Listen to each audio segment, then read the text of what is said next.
this afternoon, so you're all very welcome. So we have some incredible speakers lined up today, but what I wanted to say was, we do an awful lot of networking at these events and chatting to people that we've never spoken to before. And what I thought I always find useful is, in case you're chatting to someone at the bar and conversation dries up, it's always useful to have a little bit of fun facts in your back pocket that you can whip out. So I thought it'd be useful I'm going to impart some of them to you throughout the day. So first off, this is one I learned earlier today, which is topical considering we're about to talk about Brexit, that New York City and London drift an inch away from each other every year, just physically speaking. So there you go. You can use that fun fact later, claim it as your own. So what we're going to be chatting about now is, in the wake of Brexit, we're going to be looking at what Europe, the changing face of Europe. So we're going to be looking at what is in store for the European Union as the United Kingdom makes its exit. So we have moderating today's talk, we have Ryan Heath from POLITICO. And please give a warm welcome to Caroline Wilson, European Director for the United Kingdom Foreign Office, Julian David from TechUK, Jorg Rocholl from the European School of Management and Technology, and Member of the European Parliament, Seb Dance. Thanks very much.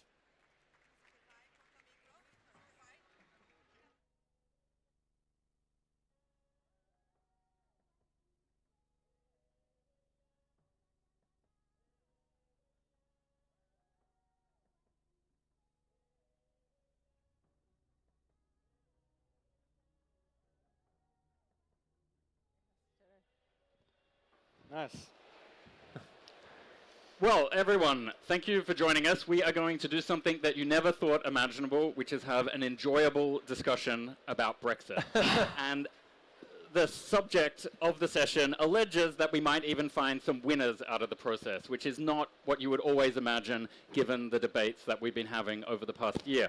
I've identified 3 very excellent audience members, these 2 women in the front who have very large glasses of wine in their hands. And Jonas from the European Commission, who's got a full glass of beer. So they clearly know how to cope with Brexit.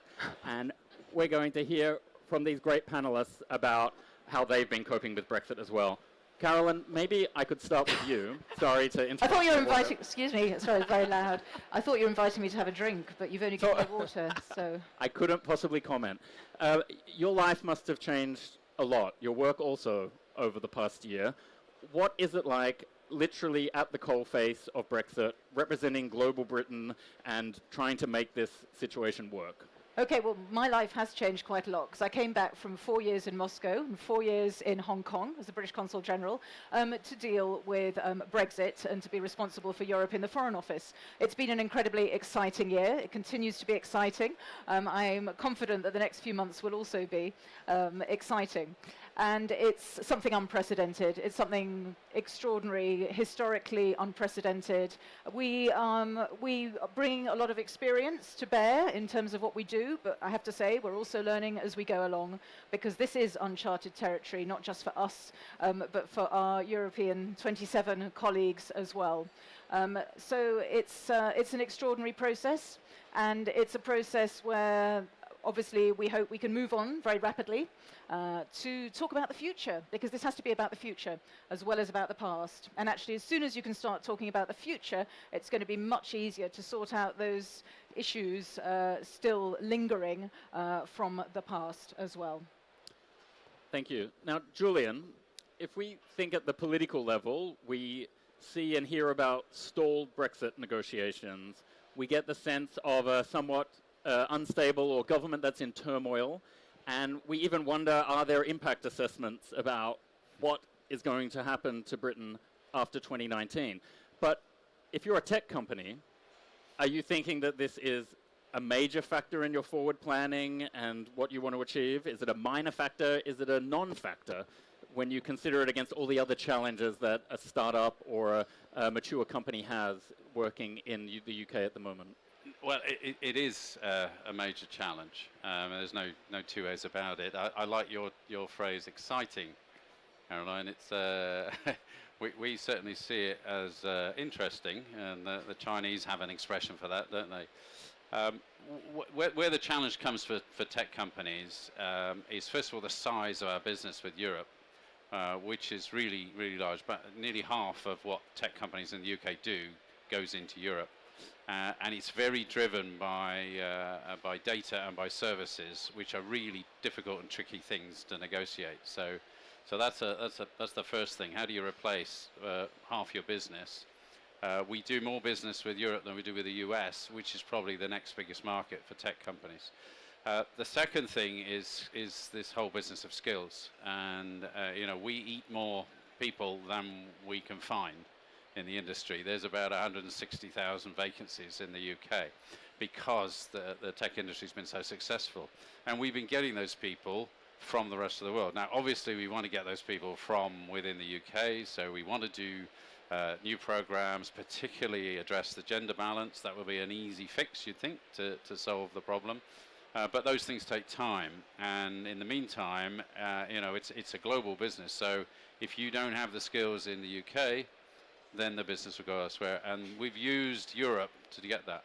The last thing, and this is particularly important for startups, is UK has really been a magnet, particularly London, a global city here in Europe, has been attracting investment.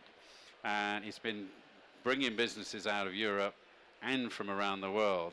And in particular, things like the European Investment Fund really core to that. So all of these things potentially really do matter. Now, Jorg, if we go back to the official topic of the session, it's like who wins after Brexit? And you study a lot the effects in finance and other industries from this, what should we say, phenomenon. Let's call it a phenomenon. Right. But can anyone really win, or is it actually just a lose-lose situation? And like Donald Tusk says, we're just trying to manage the scale of the loss and to minimize it. Yeah, when I saw the question, who is going to win, my immediate answer was no one. So obviously you see quite some hope in different European financial centers. Look at Frankfurt, Paris, Amsterdam, Dublin, and so on, to hope to attract some banks, maybe some employees at banks to these cities. But in the end, the real disadvantage is for Europe as a whole that maybe some of these financial centers will not just move across Europe, but rather will go to New York or Singapore or to some of these other centers. So therefore, if there should be a little bit of hope or maybe even a little bit of positive feelings in these few cities about the potential gains, then these gains are minuscule compared to all the major drawbacks that we see at other places. Mm-hmm. Now, Seb Dance, you're a member of the European Parliament. Unfortunately, that makes you one of the biggest losers because you're out of a job in 2019, thanks to Brexit. But I was wondering if you could tell us a little bit about what it feels like inside those EU institutions. Because if you take the UK out, it's not just one vote or a chunk of the economy from the EU system. The UK is often the leader of coalitions in the European Council of the more open-minded and liberal economies, for example, on digital reform. Or in the Parliament, you're pretty much all going to be supporting free trade deals, for example. And if you take the UK out, how much of a tail effect is there where you, those coalitions are not going to be able to get the numbers, where we're going to head to a more protectionist bent across the EU? I think that's definitely a risk. I mean, one of the things that was there were innumerate irritating things about the referendum, but one of the things that really kind of stuck most as a member of the European Parliament, as a British member of the European Parliament, was that we don't have any influence. This was the idea that Britain is somehow dictated to all the time and that we can't ever get our way on this, that or the other. And the truth, of course, is that we have been incredibly effective, not just because we have good people working in the Council of Ministers, good people working in the Foreign Office, good people working on behalf of Britain's interests, but also because we are a big member state. And we stood, in fact, to become the largest member state, both in terms of population and economy, if current trends, or I should say the trends before the referendum, had continued. And that, I always thought, was incredibly exciting and incredibly inspiring prospect for the country at large. But now, obviously, we have a different reality. We have the referendum. We've had this process that started. I think it's an unmitigated disaster. I think it's being proven step by step that it's an unmitigated disaster, but we have to deal with the reality we're in. And the reality we're in is that there is a significant change that will occur both within the makeup of the Parliament, the makeup of the Council of Ministers as well, that will, of course, alter the direction that the Union as a whole takes. It won't always be a bad thing, in my view. I think that Britain has been a block on some of the things that the European Union as a whole would benefit from, but I think by and large it's a negative thing. Mm-hmm. Now, I will throw this question out to everyone, but Caroline, you might be the best placed person to kick off the answer. We've heard a lot about Global Britain as a branding exercise for the UK. So beyond the current negotiations, the point is the UK is supposed to be open to the world and it's going to use its dynamism to succeed. Is your presence here at Web Summit, is that an example of getting on the front foot, doing engagement? Is this summit, is you being here, is that really what Global Britain is? And for everyone else, is that enough? Can that replace votes at a summit table? Can it replace all of the other linkages that exist through the UK's current arrangements? Okay, well, if I will kick off, if you don't mind. You've asked me a fantastic leading question. So, of course, being here and engaging with this amazing Web Summit is part of it. And, of course, it's not just me. It is the fact that where is the largest contingent of participants at this summit from the UK? Not necessarily Brits. They may be people of other nationalities, but they're from the UK. And that's fantastic. And I think that says a lot about the tech world, but also about the rest of the investment and business climate that we have in the UK, and things that are not going to change. But of course, we have a lot more to do. We are the leading destination for Chinese FDI in Europe. We're going to be working incredibly hard at all of our relationships across the globe. But of course, the biggest market for us is still the European Union. So the first priority is to get that deal sorted with the EU, and we know that that is essential. Feel free to jump in, guys. Yeah, well, I agree with Caroline in the sense that the deal is essential. It's essential that we maintain our ability to be networked into the European market. I mean, this whole summit is about networks. It's about how we build connections, strengthen connections, and develop them, and develop new ones as well. And Brexit, to me, is the antithesis of network building. It's about taking a network, which may, of course, be imperfect and may not work as we would want it to all the time. That goes almost without saying. But to then sort of destroy it, extricate ourselves from it, and then attempt to go from scratch is obviously something that's unachievable. It's something that would take generations to recover from. So the need for a deal is first and paramount, because without that, we would indeed have to start from scratch. And my worry about the current, allow me to be a little bit political for a bit, my worry about the current government is that they are wholly incapable of achieving that deal, not because of the brilliant people that we have working flat out and doing amazing things that we do, and we will continue to have that. It's because the current political leadership is utterly lacking.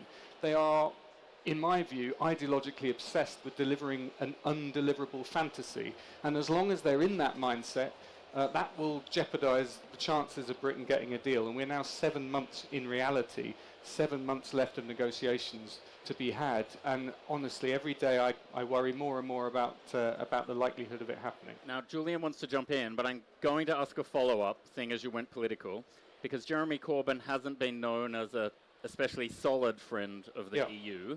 So how can you know from inside the Labour Party that he'd be better at this than Theresa May would if we end up in some snap election or some collapse of the government? Well, you're right that he's kind of a natural soft Eurosceptic, I would like to sort of describe him. And that is a kind of ideological point that I and others are trying to address on a number of issues. But the key thing about Jeremy is that he's an internationalist.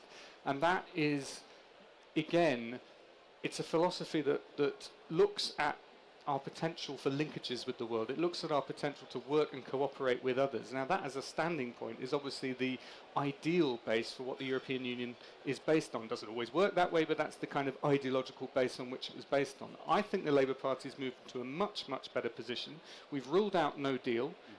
absolutely categorically ruled out no deal, and we've taken no options off the table. And I think that is an essential part of this process, because if we lock ourselves into an ideological position that says, right, doesn't matter what the realities are, we have to achieve X by this particular point, then I think there are so many more possibilities that become available. Julian. Well, I think, look, on the politics, neither of the major parties can actually say they're united around a particular position. And that's a challenge for us. But, you know, the tech industry was very clear. We surveyed our members. Our members employ about half the people in the supply side of tech in the UK. So it's a considerable base. It was 80% wanted to stay in European Union before the referendum. Since the referendum, we've been very clear about the things that we want to preserve in that relationship. But you know, picking up your point, Ryan, and back to the question, winners and losers, there will be losers on both sides if we don't get whatever outcome we end up with right. And you know, you mentioned the position of other industries starting to look globally themselves and moving not just you know. If you think about London, Europe has a global city in London. It shouldn't lose that. I mean, that is a really big issue for the rest of Europe, and they need to wake up to that. You can't recreate London by spreading it around 10 other cities and places around Europe. What will happen is that the global cities elsewhere will spring up to take over, and any historian here can tell you cities can rise fast, they can decline fast. So, you know, Europe needs to think that one through. The other thing that needs to be thought through is the positive things that UK has brought to the party, and in tech that is particularly true. I work with a lot of trade associations around Europe, and they are really worried about the impact of losing the British tech voice, which is a global voice already, in a way that some parts of Europe aren't. I mean, the approach to Europe on things like data, the approach to Europe on regulation around innovation, the continued backward looking that seems to happen in many parts of Europe at preserving industries rather than inventing industries. You know, those were things that the British were able to challenge, and those are things that will be missed. Picking up on the positive side, you know, there are some things that UK can win around, and in particular, if we are able to be more nimble, if we are able to have a greater flexibility around innovation and innovation around regulation. These are things that can be done. Is there anything, no, I don't mean to cut you off, but to make it concrete, is there anything specific you can think of, like a law that you would want the UK government to pass the day after Brexit, or an example of where the UK really can say, okay, this is our priority and we're going to win because we're now free to win? Well, I'll give you some examples of where you know, Europeans have got this wrong. So GM crops. And if you look at what happened with GM crops, is Europe said no under no circumstances. Well, guess what? It's happening. And where is it happening? It's happening in the rest of the world. So that puts the European industry at disadvantage. I'll give you an example of the US, where they said no to stem cell research. Now, that's not a European prerogative, so the British were able to say, well, we think stem cell research is a valuable thing. So we were able to put regulation in place. Another example is Amazon have brought their drones mission into the UK because that's another national agreement where the UK was able to say, yeah, we'll accommodate drones in the aviation regulation. And the places we'll be looking for that will be in data, they will be in the innovation space around platforms and things like that, which at the moment Europe is taking quite a negative approach to. So there are some upsides, but I do have to say most of that stuff we could do while we were in, and we could get Europe to go along with us. So, you know, but at least there's some things we can focus on. Now, thinking of some other opportunities, I can imagine, for example, in a UK-US free trade deal, that's one that could really set a gold standard for a digital chapter in trade deals. It could say, for too long, that hasn't been part of free trade deals, so we're going to set the bar high for everyone else to have to copy by doing that. Is that a realistic proposition? Is it something you've gamed out at the FCO with Liam Fox, Carolyn? Well, we're focusing at the moment very much on moving things forward within the European Union. I mean, that's our focus. I've certainly got colleagues in other departments who are looking at that. Absolutely, there's been a lot in the media recently about the potential deal with the US. But obviously, we one thing at a time. While we're members of the European Union, there's a limit to our ability to conclude deals. So one step at a time. Jorg? Yeah, there's, in my view, one very important aspect that, from an economics perspective, is really important to point out, which is it's different from sports. It's not Bayern Munich playing against Manchester United and only one team can win, the other necessarily will lose. It's win-win to have, I think, this summit, all the investment, technological, trade relationships between the UK, Europe, but also, as you mentioned, the United States, the same there. It also seems to be, on the US side, sometimes a misunderstanding of what might be lost if someone wins. No, it's indeed, everyone will win by having these functioning relationships.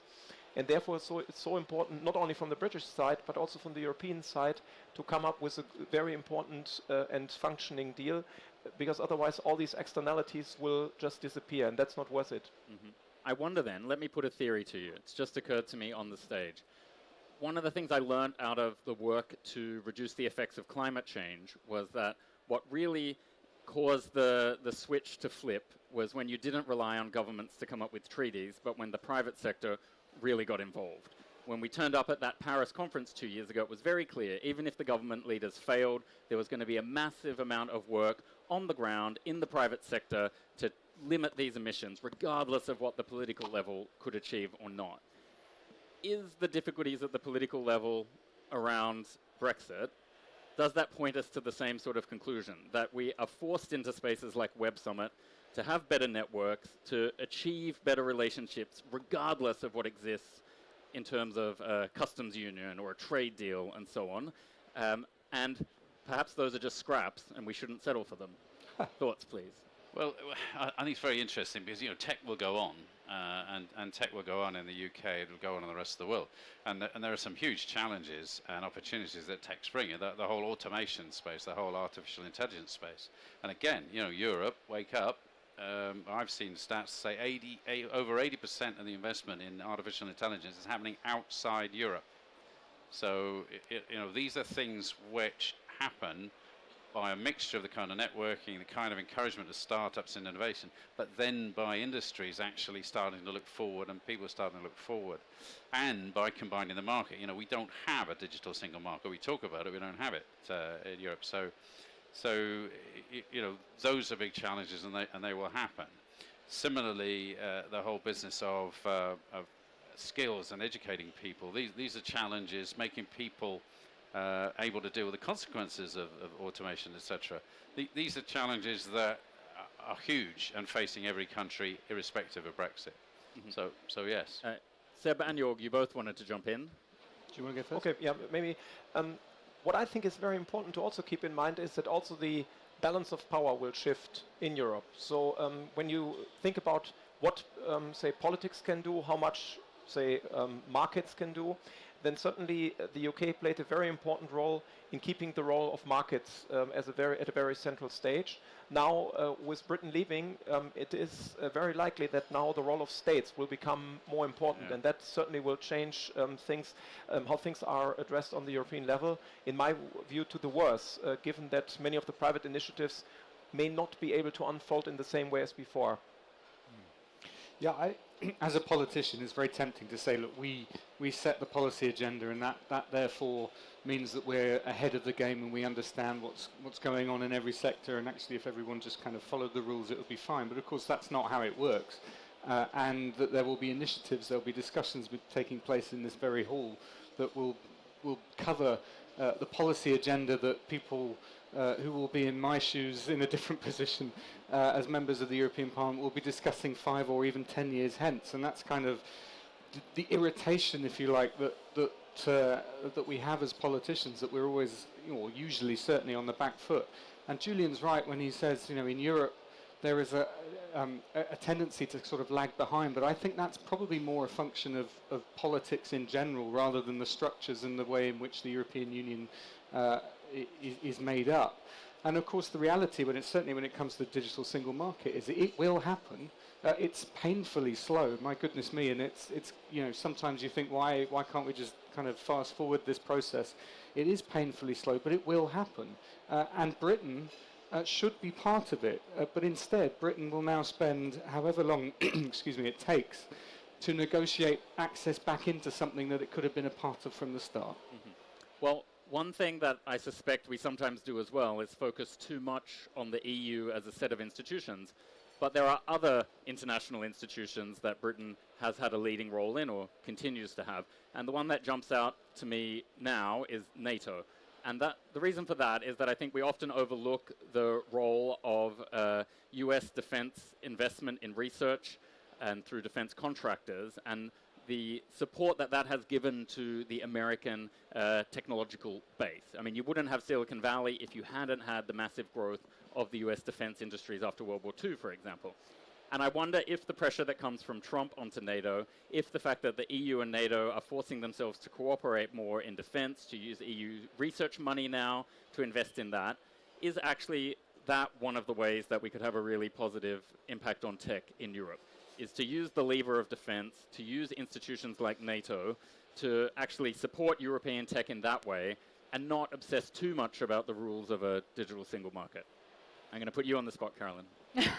Right. Well, I mean, it's another example of where, a very stark example of whether we succeed or we fail together, because if you're looking at the defence and the security challenges, clearly those are challenges that are common to all countries in Europe. So it's absolutely essential that we continue cooperation and that we don't erect artificial barriers to, particularly on the defence industrial side and research and so on.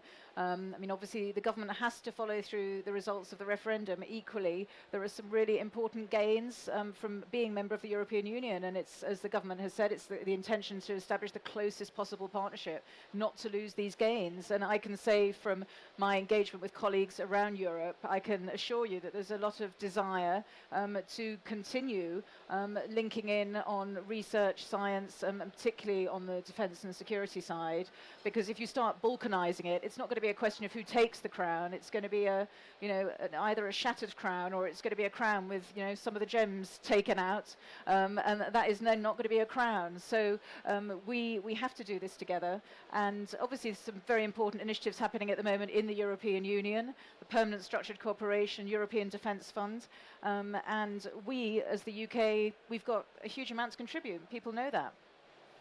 Yeah, I mean, I think two things. One is we've got to get on with this thing. We've got to get away from the Hotel California Brexit that's going on at the moment. You could check out any time you like, but you can never leave. We need some decisions. Doesn't feel like Hotel California. and you've got to really go for it. And both sides need to wake up to the fact they need to get on with it. But the second thing, the point you made about the role of government in this, there's an interesting article in the Times today, London Times, I probably should say, shouldn't I? Which is an economist who absolutely highlights the role that the US government has played in innovation and in the growth of many of the companies in Silicon Valley. And Europe could do the same, but at the moment it spends too much of its time and money on preserving the old, and it's really got to get that together. And that's an opportunity for the UK, if we have any money left, that we can actually invest in the new. Jorg. Yeah, certainly there is one element in which Brexit again does not help, which is one reason why US companies are so successful is that they can roll out their business to a massive market of 300 million inhabitants. And in Europe, it's still, despite the free market, it still is restricted by language, cultural, institutional, maybe even regulatory barriers. And having now one barrier more makes it even more difficult to get there. And I think this is what we should really think about even more. Despite all the accomplishments of internal markets, there's much more that can and that needs to be done to get there. I never thought we'd be discussing the military-industrial complex. That wasn't the topic I had in mind. So forgive my my returning to the theme of networks, because of course the example you put is one that relies on the agglomeration of ideas and people and funding and regulatory conditions and all the rest of it. Now again, that's what a union, a European Union, provides. It doesn't provide it perfectly. It needs constant reforming. It's never a finished project. It will never be a finished project. It will continually evolve and develop. The problem is, as with any network, is that you have a set of agreed rules that everybody has to follow. Now, those rules include, for example, the 4 freedoms: freedom of movement, capital, goods and services. Now, the UK at the moment has set as one of its red line the removal of the freedom of movement, and that will have an impact, obviously, on the tech sector in terms of the attraction of talent, the ability to get the people that we need in the roles that we want. But it also has a much wider implication that it would freeze us out of the networks that we need to be a part of. It's all very well saying, well, you know, why can't we just kind of continue to keep the gains and maximize what we have already? And the reality, of course, is you can keep the gains as long as you follow the rules. And that's the position that we're in at the moment, is that the UK is effectively petitioning the European Union for access to the benefits it has whilst trying to remove itself from the rule structure that govern that. And that's not going to work. The only way we can have the benefits is to follow the rules. If we follow the rules, we have no say in setting those rules if we're not members. That, to me, is a nonsense. Carolyn wants a right of reply, but I'm going to ask the other 2 gentlemen to finish up then by telling us whether they believe a bespoke or a creative deal is even possible, or whether they believe, like the EU says, that it's a non-starter. So Carolyn first, and then you guys tell me whether that's possible or not. Oh, but can I answer that one as well? If you want. I thought you might not be allowed, but I will take it. Well, look, as I said before, this is an unprecedented situation. Actually, I mean, Seb, the government has undertaken to incorporate all of the current EU rules and legislation into our own domestic legislation. So we are going to be totally convergent as of the time that we leave. What happens in the future? Yes, it's a subject for discussion. Let's get on and talk about the future, because at the moment we are still talking about the past. So let's talk about the future. It's really, I think it is unfair to criticise the government of not having a vision, because formally speaking, the government's not been permitted to express its views, its opinion in the negotiations on the future, because we are not yet talking about the future. So let's get on to talk about the future. As for creative and bespoke, I'm not going to start to get into metaphors involving gâteau and fruit picking of various types. But the reality is that the UK, it has been a member for all of these years. To say you're either Norway or you're Canada it just doesn't make any sense. There are some great templates, there are some great models out there for third country relationships, but we're not your average third country.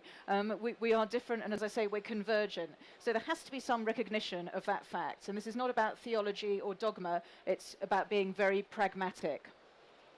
Well, there doesn't have to be anything, because this is 2 sides negotiating, and if the other side don't want to do it, it ain't going to happen. As far as the tech industry is concerned, very clear. You know, if we can get a fantastic bespoke agreement, woohoo, let's have it. If not, then we need to stick with the single market. It's very clear. And we need particularly to have data flows. UK's 3% of global GDP, and it's 12% of international data flows. Jorg. I expect no real deal until March of 2019, so my expectation is to see a transition period which keeps everything the same for the time being. And then I still guess we need a lot of political convincing, a lot of political power to make it work. So this means probably a late night, or you could say early morning deal that also can be portrayed in a way that it took a lot of effort to get there. Well, there you go. It's time to wrap up. But if you're a masochist, keep following this debate every single day, including on Politico. Or if you believe Jorg, just switch off until March 2019, and it will all be the same when you wake up on the 30th of March. Thank you to each of the panelists. You've been great fun. Thank you to the audience.